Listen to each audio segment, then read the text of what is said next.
பல நேரங்களில் துயரங்களுக்கான விதையை நாமேதான் தூவிக்கொள்கிறோம். வாழ்வில் நாம் சறுக்கிய நிமிடங்களை மட்டும் இறுக்கி பிடித்துக் கொண்டு புலம்பி புலம்பியே கவலையை வளர்த்துக் கொள்கிறோம்.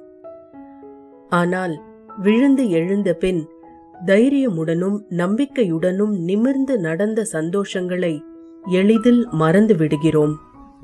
நாம் அடைந்த சிறு வெற்றிகளை, நமக்கு நடந்த சிறு மகிழ்ச்சிகளை நாம் மதிக்க கற்றுக்கொள்ளவில்லை. அதனால்தான் வாழ்க்கை எப்போதுமே சுமையாக தோன்றுகிறது. சின்ன சின்ன சாதனைகளை ரசிக்க தொடங்குவோம்.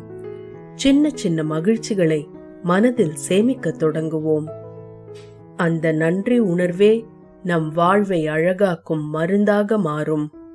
அப்படி செய்தால் சறுக்கல்கள் வந்தாலும் நாம் சமாளித்து விடுவோம் என்ற நம்பிக்கை வரும். ஏனெனில் நம் மனம் ஏற்கனவே சந்தோஷ விதைகளால் பசுமையாக இருக்கும். நினைவில் கொள்வோம், மகிழ்ச்சியை பெரிய வெற்றிகளில் மட்டும் தேட வேண்டாம். சிறு சிறு தருணங்களை கொண்டாடுவோம். வாழ்க்கையை ரசிக்க ஆரம்பிப்போம்.